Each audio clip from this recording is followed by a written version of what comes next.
Hi, my name is Leslie Bennett, and I am the founder of the Mind, Body, Spirit Reset program. And I am so excited to share with Pearl today.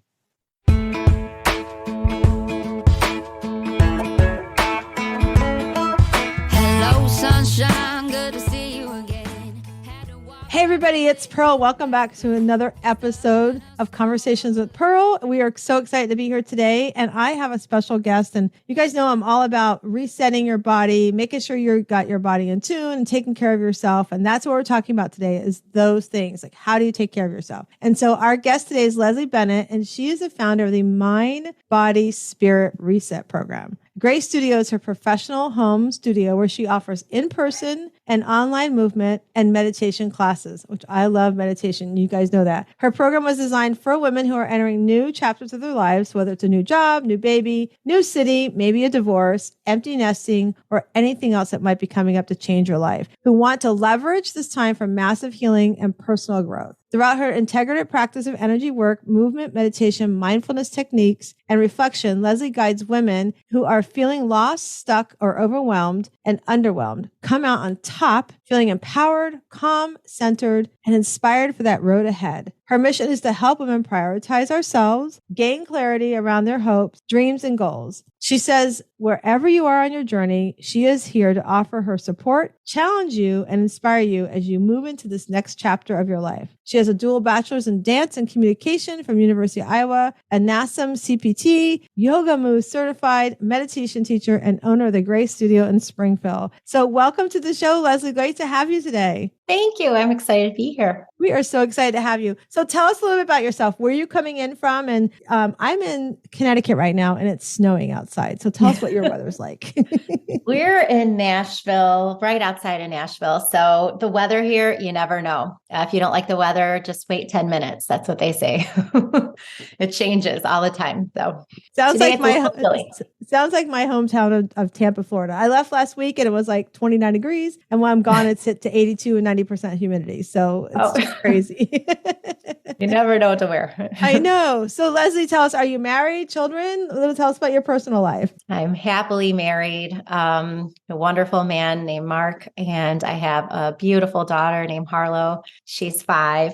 And I live right across the street from my parents, and they moved here last year so I could be their primary caretaker. So my dad is 87. My mom is 81. So that is a new, that's been an experience I've had for the past year. So this topic that we're talking about is super important to me because self-care is super important if you're a caregiver as well. So wow. Yeah. So you've got a 5-year-old and yeah. So I totally get that. I've got friends that are doing the same thing with journeying around, taking care of their family. And I'm looking at possibly my mom coming to stay with us soon. And wow. And I have to tell you, your parents, do they have a lot of other kids? Because you look awful young to have parents at 87 years old. Thank you. I'm 44.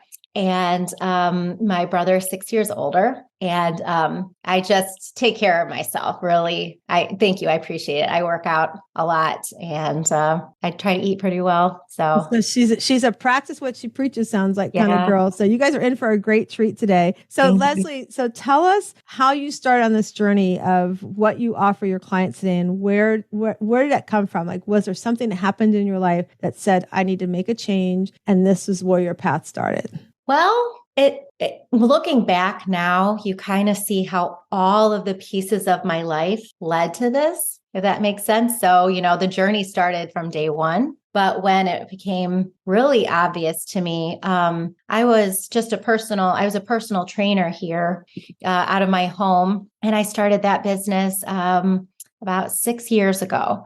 And honestly, about a month after I found out I was pregnant. So right around that time, I started my personal training business. And I knew, I had been teaching fitness for a long time, been teaching group fitness and things. And I knew I wanted to offer personal training, but that was never really the goal. I was never like this, I'm a personal trainer. I was like this and something else. I didn't know what that looked like. I was really into wellness, but I didn't know. And when I got pregnant, it was kind of a surprise. I wasn't planning. And when I found out, I was like, okay, well, what am I going to do? I think, it was my instinct to just meditate on that baby. I wasn't really a meditator before, but I just felt really called to bring my energy down to a calm, healing, loving environment for this thing inside of me, this life. And so I think my meditation really started when I got pregnant, because I wanted to just have that energy transfer. I want to have that connection. I want to have, protect this thing. And so that's when it started. When I got pregnant was meditation. And then it just kind of evolved from there, and then I started doing a little bit of meditation with my clients. I wasn't certified yet.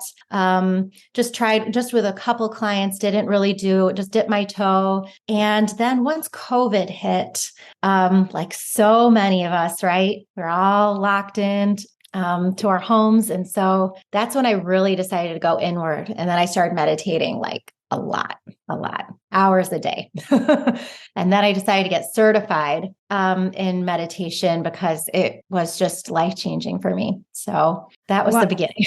Wow. That's kind of what it's been like for many people over the past few years. It's like, you start that, you got to think of what else am I going to do with this whole pivot we've had. And I think it's really beautiful. So I never knew how to meditate. I met a amazing lady online. Her name is Sharon RG. And she and I connected during COVID. She was having a mental wellness weekend and she needed a speaker. And I was like, hey, I love to speak. She's in Canada. And she's like, you don't even know me. I'm like, I just think it's a great subject. It's so important that we take care of ourselves. And I had never meditated before. So then about 2 years ago, I took her course to learn how to meditate. And I just love it. I'm like, where was that all my life? And I love that you decided to do that. Like as you're bringing a child into this world, I just interviewed somebody, her name is Martha, a few hours ago today. And she is a coach that helps you with PTSD. And also she shared how during her pregnancy, that PTSD and postpartum depression was happening during her pregnancy. And I was just sitting here thinking, I'm going to connect you to it because I think having that meditation during pregnancy, I bet you just like can calm some nerves and probably just brought you some peace as you're going, our body goes through all kinds of changes when we're pregnant. And so to have that tool for yourself, I think is so, so powerful. And so then you go off and you get that certification. So now you're doing this, you're on this path, you've done your certification. What made you decide to bring it out? What were you seeing out in our world that you were like, you know what, more people need this? How did that happen? And how did you start growing your business? Well, it was really a personal journey first. And then I would see, in some of my clients, just that were personal training clients, a lack of self-love, pinching their bodies, looking at the fat, not being, and I'd be like, look at yourself in the mirror and like, let's look at ourselves in the mirror and just tell yourself that you love yourself. Let's start there. And I had clients are like, no, I can't do that. I can't do that. And I was like, wow. So I really just I saw a necessity, it's so necessary for us to love ourselves. And I could see it even before I was on this journey, women are so tough on themselves.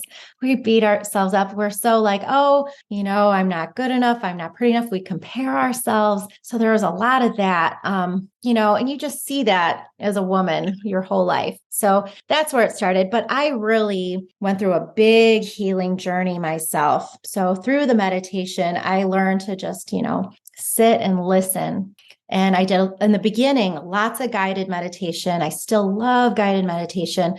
But then I got to a point where I would just sit and listen for hours, and a lot of the trauma would come out from childhood, all that stuff. And I started to follow some people, online that gave, kind of steered me in a direction of how to reparent myself, how to go through all these different areas of self-love and healing. And then I kind of just went through this huge journey. It was like 4 years of intensive, journaling and meditation and movement. And then I decided to use my body as a tool because I'm a dancer to move my energy. And it's as simple and as profound as when I was angry to punch a punching bag, when I was scattered to sit in stillness and listen to my breath, when I was angry, when I was upset, just letting myself cry or journal. So it's just this idea of moving my energy. It was so therapeutic. So all of these tools I was using, and I was like, honestly, just felt called to like create this program that was helping myself. I was just seeing such major progress in my own life. And I had visions of this program for like 4 years before I even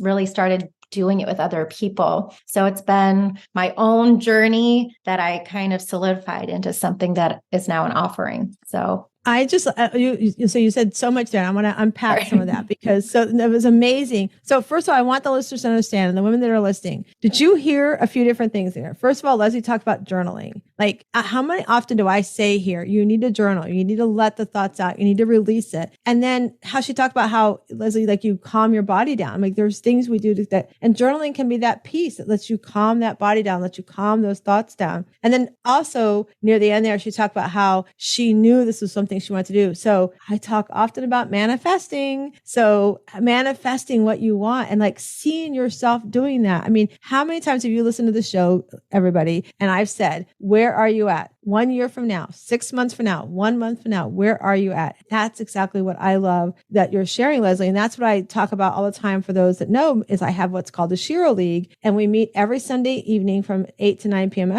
Eastern time. We talk about these things. We talk about how life can get crazy.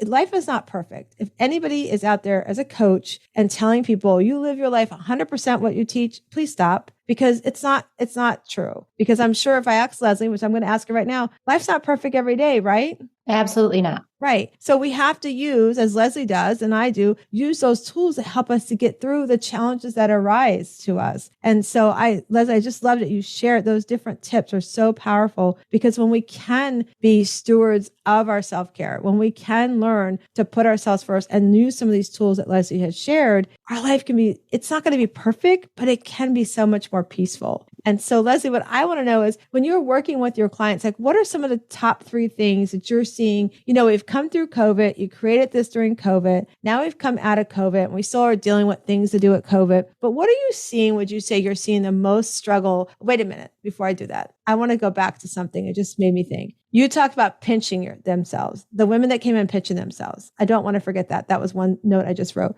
I don't know if you follow Megan Trainor, but Megan Trainor, and for the listeners that know, she just recently had a baby in the past year or so. And she shared after she had her child, she felt fat. Like she felt like she couldn't get rid of the baby fat. She was very negative and very down on herself. And I love what you did, Leslie. This is why I thought about it. Is her counselor told her, you're going to stand in front of the mirror every single day about 6 feet away. And you're going to look in that mirror and you're going to find something about yourself that you love. Naked. You're going to stand in front of the mirror naked. And Megan was like pissed at her. She was like, heck no, am I not doing that? And the therapist was like, you're going to do it. And Megan said the first, I think, week or maybe 2 weeks, it was horrible. Like she did not like looking at herself. And I get it. None of us don't like to look. We can all find flaws in ourselves. But here's the deal, that something that she did I thought was so beautiful. She kept pushing through. And finally, by the end, I think end of the 2nd week, into the 3rd week, she was finding things she loved about herself. She was finding love in the role. She was finding love in the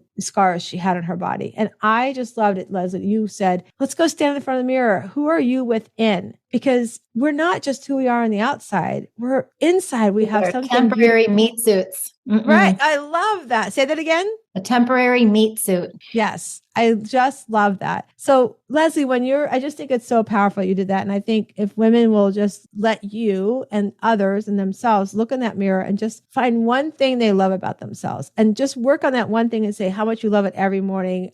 I know that our thoughts become things, right? And then we can start realizing that we are beautiful. So I'm going to go back to that question I started to ask you. And that is, what are you seeing right now as you're working with your clients? What are some of the top things that you're seeing? Because I know you're a mom, and I know many moms had to become teachers and had to become the stewards of the house while they're maybe working as well. And balancing all that during COVID was very overwhelmed. So now that we're coming out and the kids are starting to get back to that normal school, what are some of the top things that you're seeing now and as you're helping your clients? Well, My clients usually are women that are going through some sort of transition. So I have like an empty nester. I have someone who just recovered from cancer. I have someone who's going through a divorce. So usually big transitions. And it doesn't matter what phase, pretty much all of us have to work on self-love. And I kind of want to touch back on what you were saying before about the weight and the pinching and all that. I also struggled with eating. I've been every size from a 0 to a 10. I understand that battle 100%. And so the weight loss journey then turned into a self-love journey.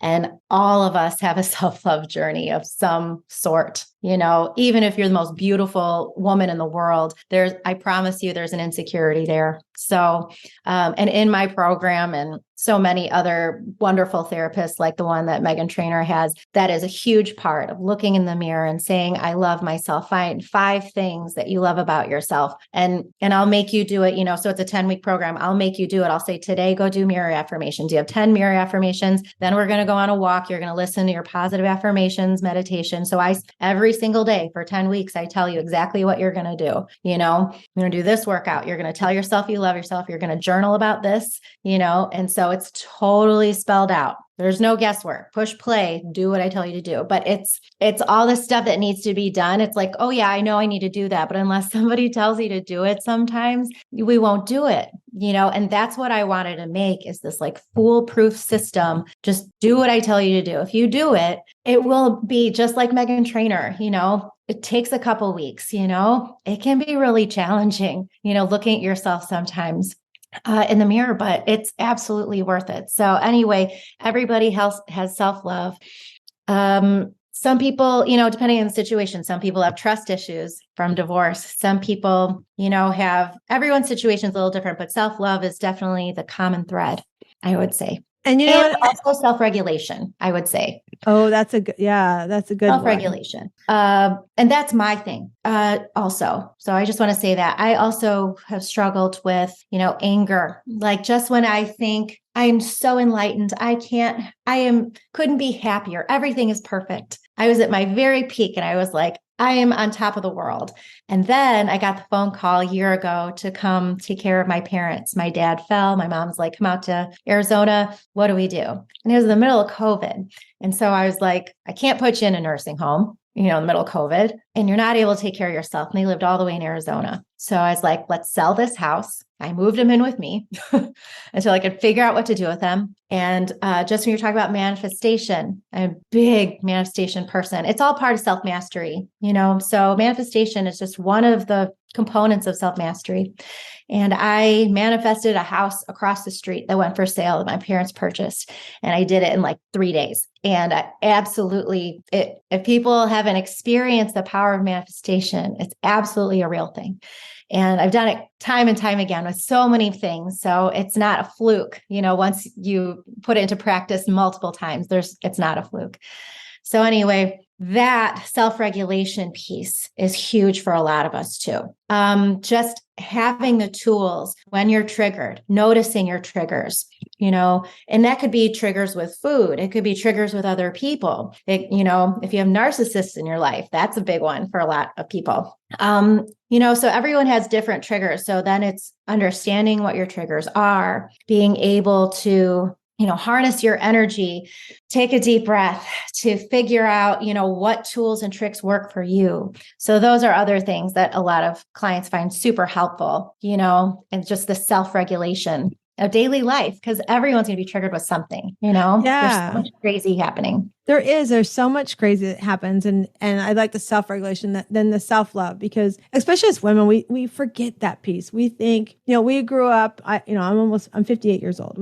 I grew up where it was the mom took care of everything. And I was very independent. At 14 years old, I had my own job. I was like, I want to do things that I want to do. And so, we struggled to have children. And after 10 years of trying, our oldest son was born of our hearts. And then 3 years later, through infertility, we had our younger son, Nate, and he's now 23. And unfortunately, we lost our son. So when you talk about changes, we lost our son last year in July at 25 years old. So we have a forever 25-year-old son. And when I saw when you talk about being on a podcast, the reason why it struck me was because we do go through these changes. We have unexpected things. And, and right now you've got your parents. I'm looking at possibly my mom having to come out, be with us for a little bit as well. And, we have to be able to self-love ourselves and self-manage that stuff as those things happen. And if we don't, and we end up in that rabbit hole of, oh, woe is me. Why always me? Why does it happen to me? And, and it's not healthy. Change your for us. self-talk. Right. Change your self-talk. Yeah, totally. We got to change that self-talk, which is what Leslie's talking with us today about. And it's so imperative because, I have a friend that she's like, everything happens to me. I go, so what good happened to you today? Like when people tell me that, I'm like, so what good happened to you today? How was it positive? How did that, give me something positive? Because I'm always, believing I've always been a glass full person, not half empty. And to the point that I've talked here often is that one of the things I've had many people say, I can't believe that you're back doing the things you do already. I hold a retreat. I did my son passed in July. I held my retreat in September. I'm still doing these podcasts and my coaching. And I tell people it's because, yeah, rightfully so. If I told you I want to sit and be depressed in my bed all day, you'd probably say, well, I get it. I understand it. But why am I going to live differently? Matt's not here than what I lived when he was here. Because that's not who I am in my DNA. And that's not who I believe. I'm not going to benefit myself if I stay in bed. And those that are in that spot, I understand. I totally understand where you're coming from. And it's hard to lose a loved one and to go through that. And what you share is like that self-regulating, that self-love. We have to love ourselves first, because if we don't, we can't take care of our parents that are living across the street from us, our moms that might have to move into us, or maybe you have a child that has special needs that for the rest of their life, they're going to be with you, or just taking care of your family in general. If you don't do something for yourself, and we talk about this here all the time on the show, we talk about in the Shira League about how you put yourself first and how do you show up? How do you find joy in your life? I always say, what's the joy in your life? And somebody will go, well, this and this happened. No. What goods happen? Like change the thought of all these bad things. And Leslie, I love that you're sharing that. And I think it's really powerful that that's what you're coaching. And I love the hit a button. You're going to be accountable. Do these affirmations. I just think that's so amazing. Do you have an app for that? Yeah, I do. So when you join the program, it's just an app on your phone. And that's fantastic. When you do it, you check it off, complete, next. It's 10 weeks, just follow along. And every day, and some people, they don't do it in 10 weeks. Sometimes it takes 20, some people can't commit to an hour every day. And it's really go at your own pace. But, and then whenever you want to call me, I'm here and I'll help you through whatever. But, yeah. And what other thing I love is not only prioritizing your self-care, because a lot of times I noticed in my own journey with taking care of my parents that you're like, well, I'm just not going to do this today. I'm not going to meditate today, but I'll do it tomorrow. I'm not going to you let your schedule kind of be determined by other people. And you're like, well, so I don't do date night anymore. I'm just going to you kind of put all these other things, on the side. And then you're like, I'm just this caretaker now. But 2 weeks turns into 2 months, turns into a year. And then you realize that you start building up maybe resentment, and those other parts of your life start suffering, your other relationships, your other things. And that's what I did. I really put so many things aside. I didn't put my self-care on the forefront. I put myself on the back burner, and I found myself blowing up at my parents, yelling at people. And that's bad manners. That's unacceptable, right? It's especially as a meditation teacher, it just makes you like, what am I doing? But it's just like you cannot forget to make yourself a priority. And I know everybody says it, but even a day or 2 days, I'm going to do it later. I'm going to do it later. You have to do it every day, because you're not showing up as your best self then, Yeah. And that's so true. I talk about that all the time here. And people, like you said, we go, oh, I'll do it tomorrow. And, and it's like, I actually, after I lost my son, I actually stopped meditating only because I've meditated so well and I've had in my meditation, I've seen my mother-in-law come through to me and my aunt come through to me. And I was like, I did not want to meditate because I was afraid if I got too deep, I wasn't prepared for my son to come. And those may or may not believe in it, but that's what happened to me. So now I'm at the point now where I'm like, okay, I've come in some peace and I was still doing self-care things. And that's what's important is that maybe one thing you're doing at the moment, it's not serving you, and that's okay, but make sure you're doing something. Because like Leslie said, and she shared here, I love what you said that too, Leslie. It's like, we can lose a day. It can become a year. It could be 2 years. And all of a sudden, like you said, you're yelling at people. You're mad. Maybe you put on weight. All these things are happening to you because you didn't put yourself as a priority. And oftentimes we think that it's guilt. It's selfish for us to do that. Self-care is not selfish, because here's the thing. Whoever you believe in, and I believe God gave us our body and said, you've got to take care of this. I gave this to you. This is your vessel to take care of. Do with it good with it. And when we don't, then we're not able to take care of all those we love, what we do and everything to the ability that he wants us to. And I think it's so imperative to remember that, even if it's just like, I don't know, Leslie, would you agree? Like, even if it's just like 10 minutes to do something, go sit in a quiet spot. I have a swing in my front yard. I'll go sit and swing sometimes, just do something. Would you agree, Leslie? 100%. 100%. Even if it's just putting a little makeup on and taking 10 minutes just to breathe in a way that feels really, really satisfying, And for someone in your situation, God, I'm really, really sorry about the loss of your son. When just a meditation hack for you, if you have thoughts that you're afraid of thinking, because I understand that, a meditation trick you can do is you can close your eyes or just soften your gaze and just move like molasses and slowly move your head all the way to the left and all the way to the right as slowly as humanly possible. It'll literally take you 10 minutes, sometimes just to get to the side, or 10 minutes just to get to the other side. But when you're so focused on moving microscopically slowly, you are only focusing in on what you're doing, on moving slowly, that the thoughts won't take over your mind, but you're still in a mindfulness practice that brings you so much peace. And I call it a vacation and a meditation. You do other things. You do your head up and down, and then you look up and down as your eyes go the opposite direction. And you say, but anyway, it's very interesting, but at least do this side to side super slowly when you don't want to think certain thoughts, because it still opens up your peaceful portal. Right. I love that. I'm going to do that. I'm going to remember that. Thank you for sharing that. So I want to know, what does Leslie do for her self-care? What are some of the things, what are your top three things you like to do? I love Qigong. So I bang it out every morning. I just move that energy.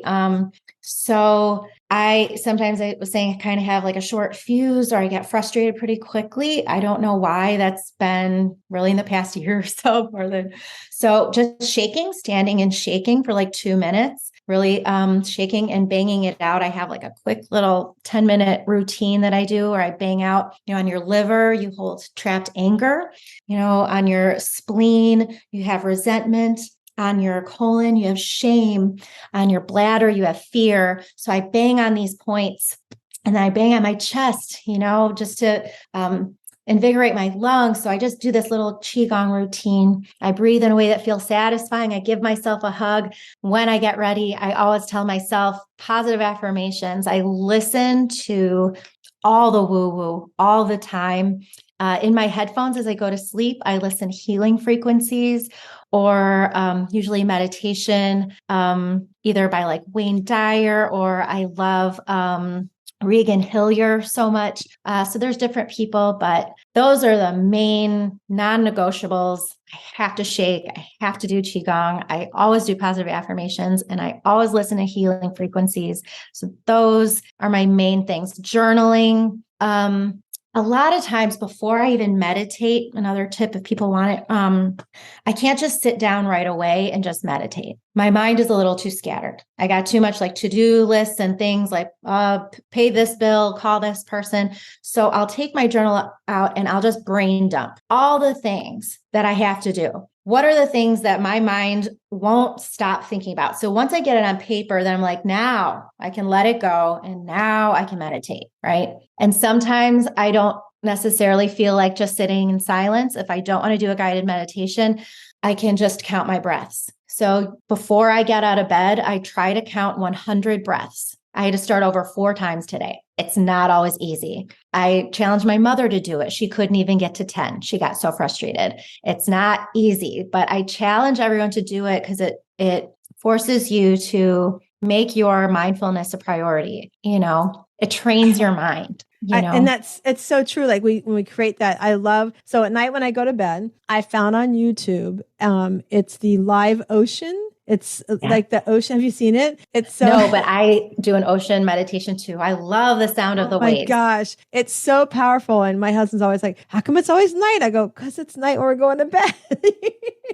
But I will put that on to go to sleep with and just to kind of relax. If I can't get to sleep right away, that's one of the things that I'll do. And I just love that. I love what you said about brain dumping. So everybody listening is probably going, there she goes again, another guest on talking about journaling. But I think it's so powerful. And the brain dumping is my biggest thing. That's how I learned to journal, was just like dump was in my head. What's on my mind? Sometimes it created me a to-do list of things I forgot to do that I knew I want to do. And I would keep that list, but then I would throw it away. It's like, I don't need it anymore. I dumped it. There's no reason why to bring it back in. And I would just throw it away. And I just love that you share that with everybody. And so before we get to your daughter and your husband, let's talk about being a caregiver. Like it's hard. Like my friend Sharon, I told you, she just lost her mom in December, I think it was, because of she just had gotten older, dementia. She had Lewy body disease. And so I watched her go through all that process of, caring for her mom. And I watched my mom. My mom cared for my granny years ago when she was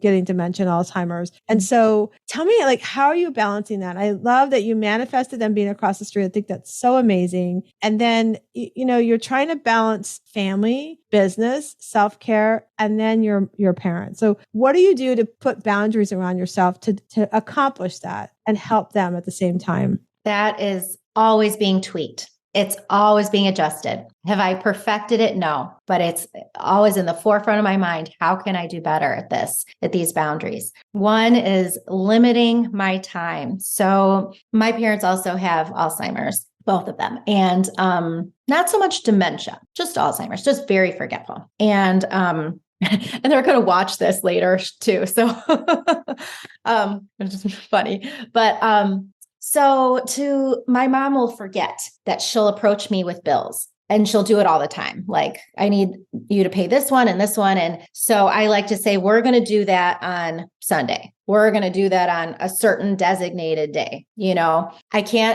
Originally I was just dealing with it whenever she would present it to me. And that was making me kind of resentful and hostile. And I was like, I have these things I need to do. So and when she would present me with like, call this company, and I would end up being on the phone for an hour for her and then doing this. And I'm literally always on the phone, making their appointments and dealing with all of the VA and all the things.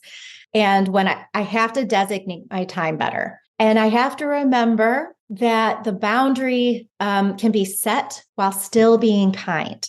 In the beginning, I would get really angry and frustrated. Like, why, you're taking over my time, you're blah, blah, blah. Now it's like, now it's not the right time to do it, but I'll come back tomorrow, And so time management is huge.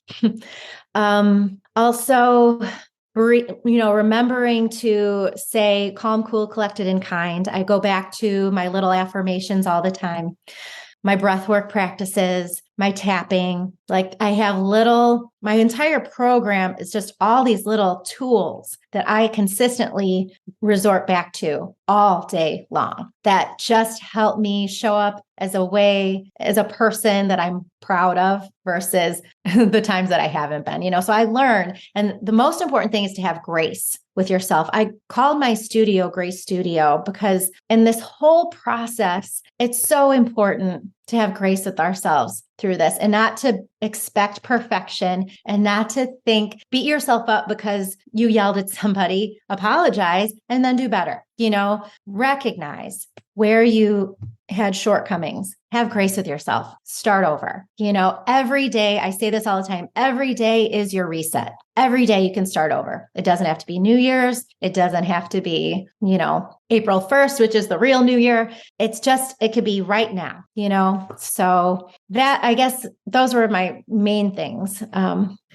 I love that you shared too about like, you know, and for many people who are listening, if you've got a family member that you're helping to caregive, I love, Leslie, what you shared about creating that day. Like, I can't help you today. We're going to do it on Sunday. Like, so that's so important because it's also, they may not remember, but at least you've set that boundary and you can, I would rather repeat going, we're going to do that on Sunday versus the other that's, you know, getting so stressed out and being like you said, stop your schedule and go do all this. And you go, oh, I didn't get nothing done on my schedule I wanted to get done today. Then you become frustrated, become mad with them. It was happening every day. Every day I felt like I was just being hijacked. Right. That every day, like I was spending 80% of the day doing whatever I had to do for them. Right. And then I'd come home and be like, I don't even know what to do now in my own life, you know? Right. So you were sharing that you have a brother. So have you been able to like manage between you and your brother? Do you have support for you? It's a little different. He lives in Texas and he has two special needs kids that require 100% attention. Got you. Yeah, it's hard because everybody's family dynamic is so different. You know, right now, my mom, we talk about listening. My mom may listen to this.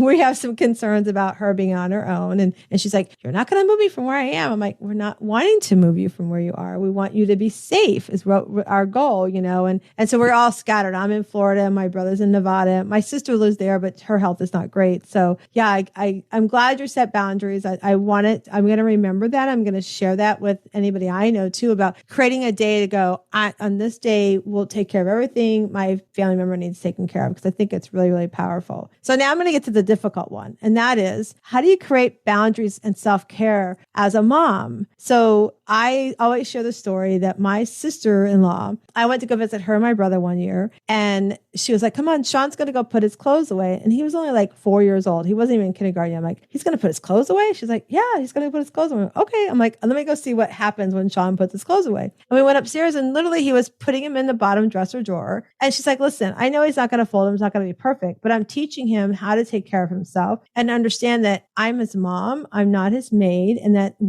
this is a business that I'm running here. So that's why, Leslie, I call it CEO mom. Because you're running, I don't know any mom that's used to be in my world called a stay-at-home mom that stayed home and ate bonbons all day long, right? So we have things to get done, whether you're running a business, whether you're working full time and coming home and taking care of the family. And so oftentimes I shared earlier in the show is that moms feel guilty when they do something for themselves. Oh, my kids are going to think I don't love them. Oh, they're going to say I'm being selfish. So what do you do to create self-care around your daughter? And what are you teaching her? I know you said she's like 5 years old, but what are you starting to teach her now in some of what you do to put herself first? Well, I have been trying to teach her how to meditate, since she was 3 and just, listening to her breath and also saying only nice things to herself. She said, things that are not nice about herself, like I'm dumb or whatever. No. I don't even let it slip. So making sure that she has positive self-talk. So my daughter likes to get up at 6:30. She is really an early bird. And so I like to be that person that gets up at 5, an hour ahead, but I haven't been lately. So my self-care, is when she leaves for school, then I'll usually go into right before my clients show up or right after my client leaves, my first one. I'll do movement and meditation and breath work of my own.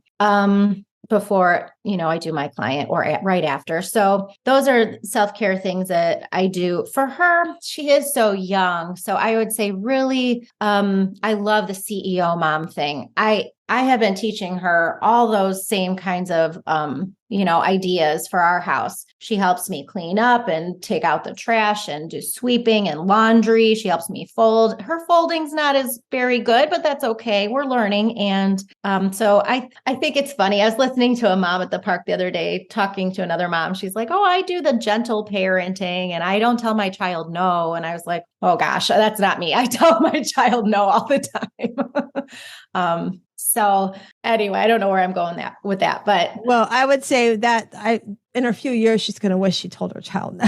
I know. Gosh, I don't even know how to do that. I say no all the time. And I think, well, we could go down a whole other conversation with that one, but I think that is part of the problem that our children suffer with is they've never been told no. So they don't know how to handle rejection. They don't know how to, the world's not perfect. It's not, foo-foo and butterflies all day long. And I love that you're teaching her that process of this is a team where, this is a business. We're running the house together. And, it's so powerful. When I grew up, that's how it was because my dad was in the Vietnam War. So my mom worked. So I helped with the chores around the house. My sister did too. My brother was much younger, but that's what we did. And it's, it's not the old cliche of it's the ladies' work. It's not anymore. It's really a team. You're building a team. And so I love that you share that. And I love that you're teaching your daughter meditation. And, I think that's really, really important as we all know, and our listeners know that listening is that up until that like 8 years, around that 8 years or 10 years of age, that's what they learn is what they carry forward in their life. So you're teaching her an amazing tool that some of us women I didn't learn it till like 3-4 years ago, how to meditate, and I'm taking care of myself. Yes. But meditating, I had no clue how to listen quietly with nothing on but my thoughts. Like when I told Sharon when I started work, I'm like, you want me to sit in my quietness? Are you kidding me? Can I have music? She's like, no, not until I say you're ready. I'm like, okay. Well, I fought a little bit, but it's so, so powerful. And I loved that you shared that. And so the next question, Liz, I have is, so how long have you been married? Let's see. We were married 9 years. Okay. So tell me what you and your husband, what's his name again? Mark. Tell me what you and Mark do for self-care when maybe you can't go out on a date. I know sometimes it's probably hard with your parents and, balancing those, but what do you do for something self-care with your hubby? And how do you incorporate that around your daughter, with the fact that you're raising a daughter, right? So in other words, I want to know, how do you find time and space for the two of you? Because you're taking care of your parents, taking care of your daughter, running a business. So what do you do to help you both with that?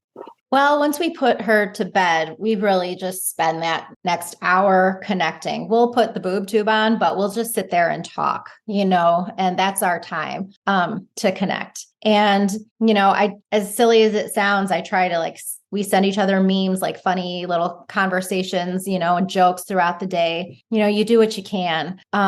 He got me this really great thing for Christmas a year ago, actually, that it's like one of those date night books. And so you can choose, if you want to stay home, if you want to go out, how much you want to spend, blah, blah, blah. And then he got me like a Polaroid camera that goes with it. And so then we take a picture of the date night that we did together. And it was just such a thoughtful gift. And so a lot of them are like, stay at home, yes, we want to, get messy. It could be, so you choose the thing together. And so we try to have fun that way.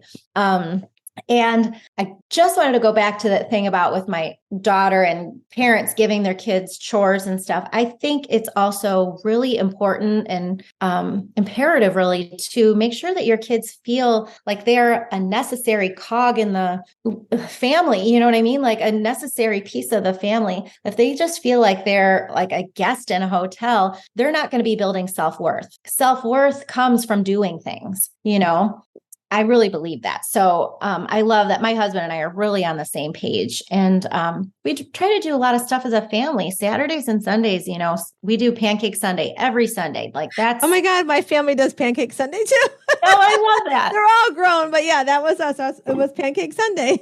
Yeah, I love that. That's so it's awesome. just, prioritizing each other, and you don't have to do anything crazy. We play a lot of games, and just spend time outside in the yard. We have a fire pit, we're pretty simple. That's awesome. I love that. I love that those are the things you are doing. That is so powerful. So tell us, what do you have upcoming, and tell everybody how they can connect with you. What do I have upcoming?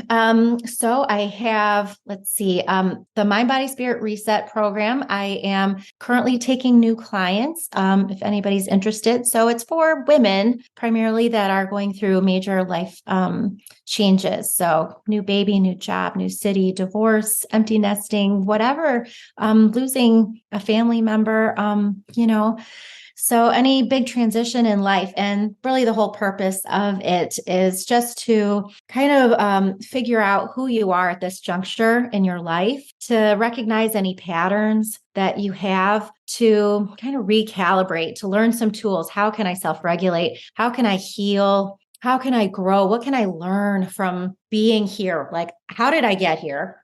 Let's process that. Who do I want to be moving forward? Setting some goals, creating a vision of what that future is, and then starting, like a visualization practice, starting a manifestation practice of healing your stuff and then moving in the direction of your dreams, trying to get to a point where you're like, all right, I'm here now figuring out where do I want to go. So that's what I do. I also offer just meditations via Zoom, and they're all custom one-on-one. You just tell me what you're working on. They're usually just about a half hour long, but I guide you through that. Or I do just, movement sessions online with people to one-on-one. My style is kind of a blend of Qigong and Pilates, yoga. I love ballet. My degree is in ballet. So I love doing all the bar stuff. So it's just really whatever that person is looking for. So those are my offerings, movement, meditation, and, mindfulness practices.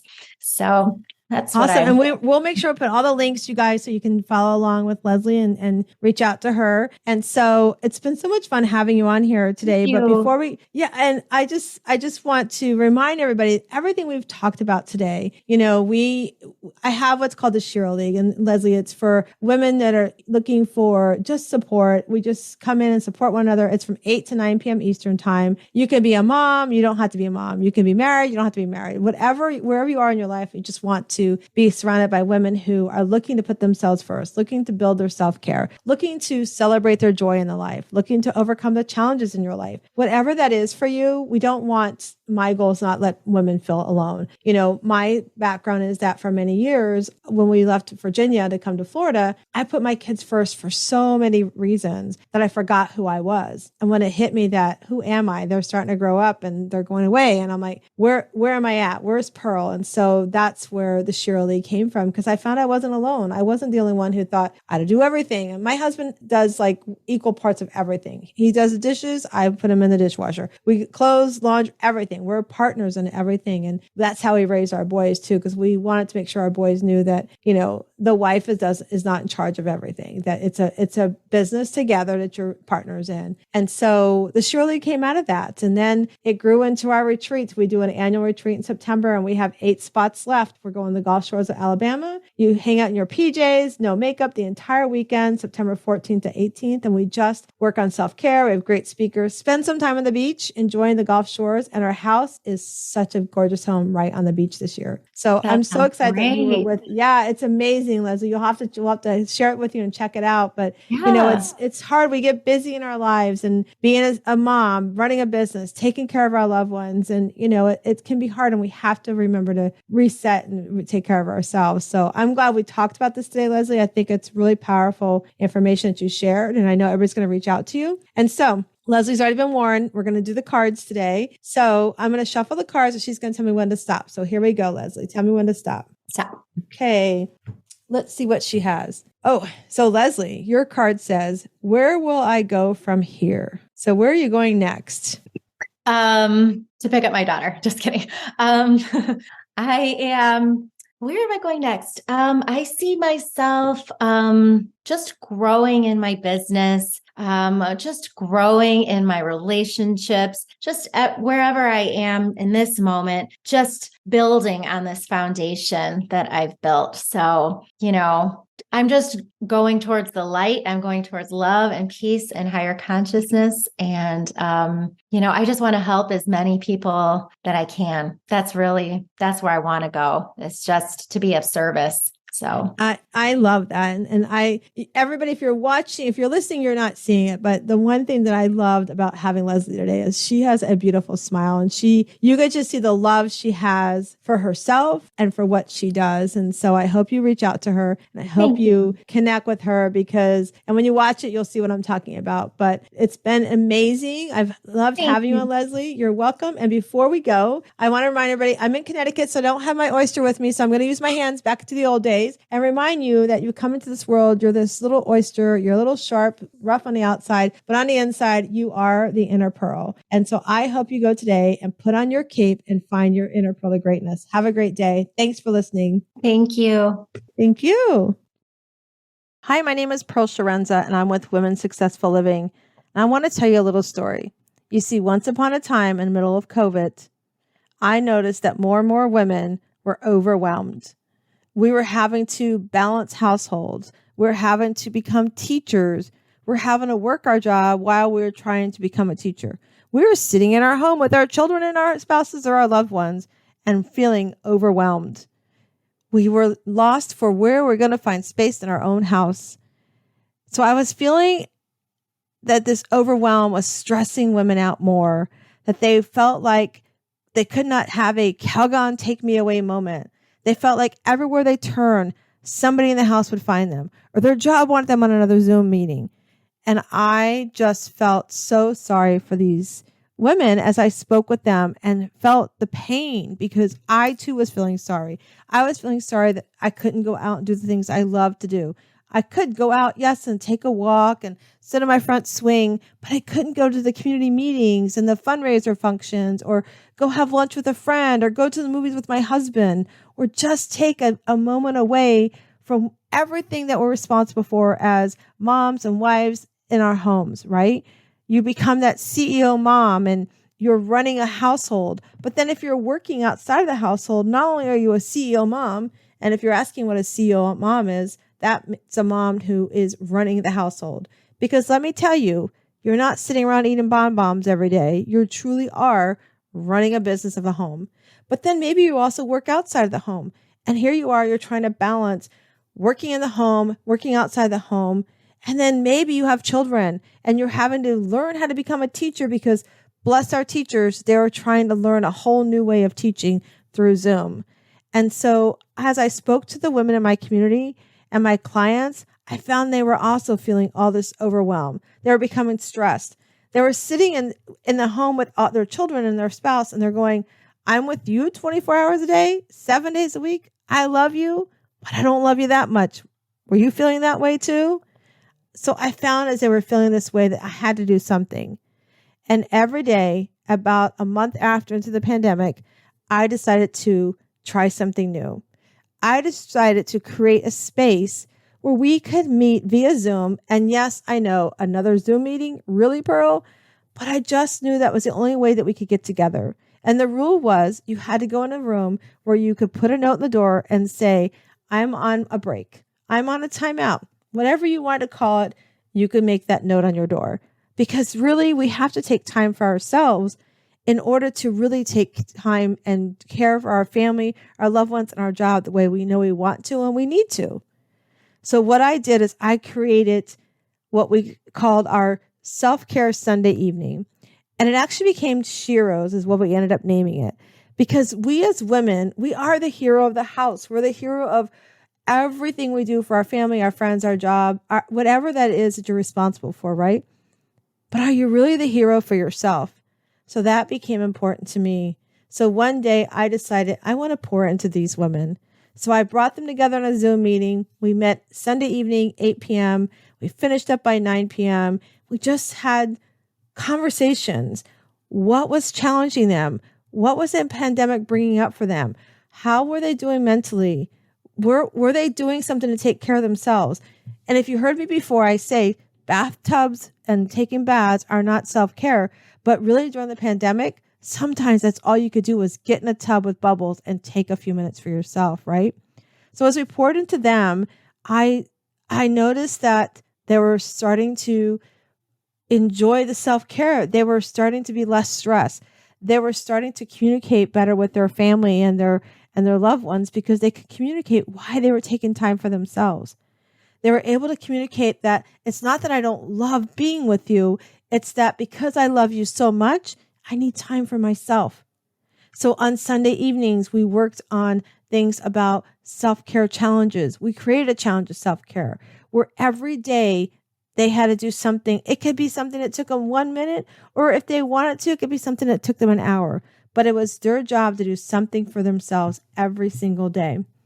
And then because of that, they saw that their family, they were worried that their family might make them feel guilty. So we started incorporating ways that they could do self-care for ourselves as we also did something with our family, right?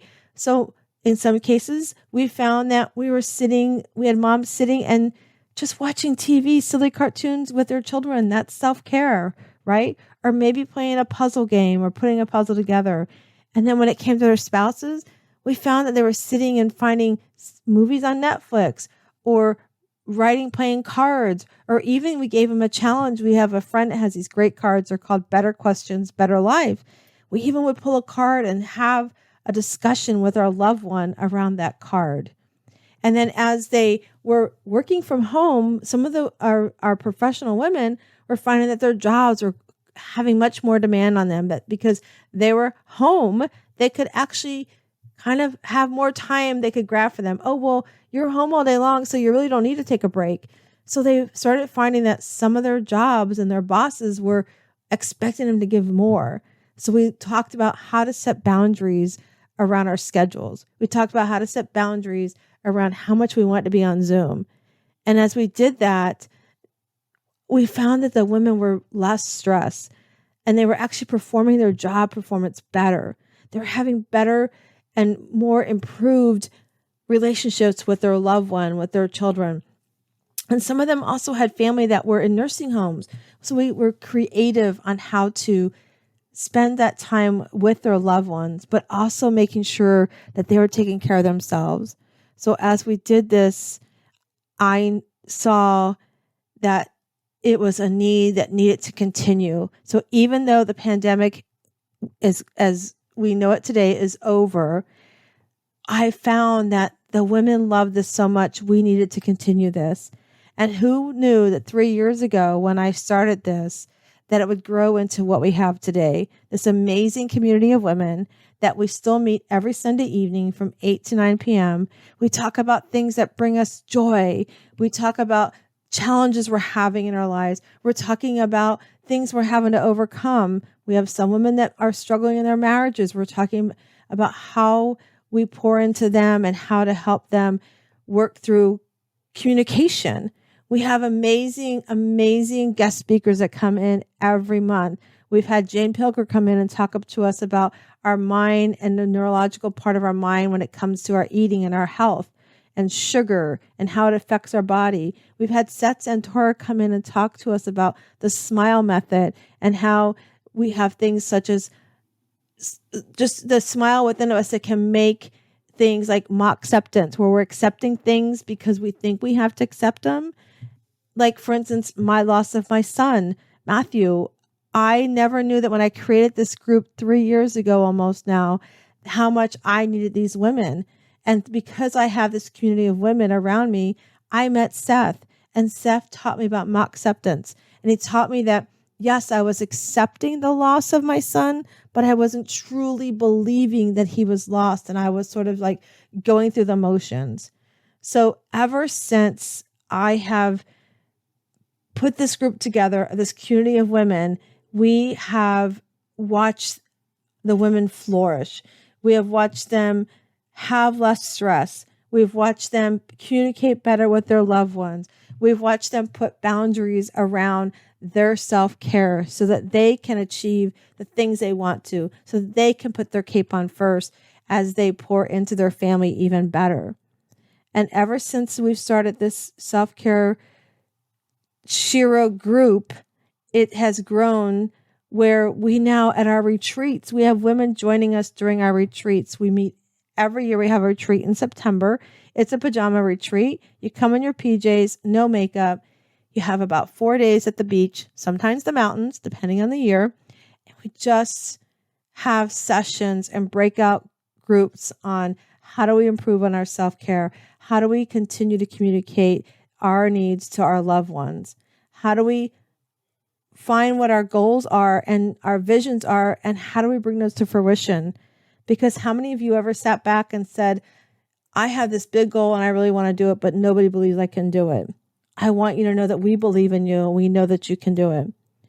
And so if this is something that you want to learn more about and come and enjoy a great way to end your week and begin your week, I would love for you to join us, because on top of our speakers, we also have an amazing meditation coach where she empowers us to sit down and just take some quiet time for ourselves and just be in our own space as we reflect on what we truly want within.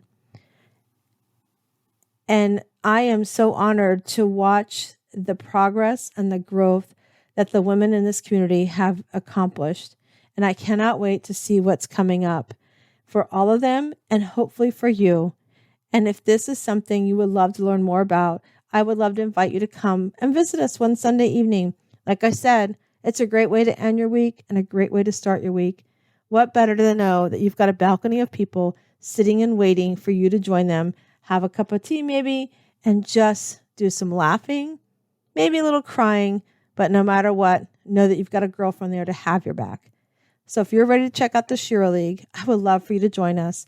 All you have to do is email me at pearl@wsliving.com. That's pearl@wsliving.com, and I would love to connect you.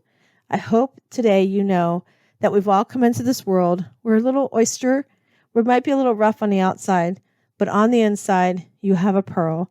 And I hope you find your pearl to greatness today as you become the Shiro I know you are.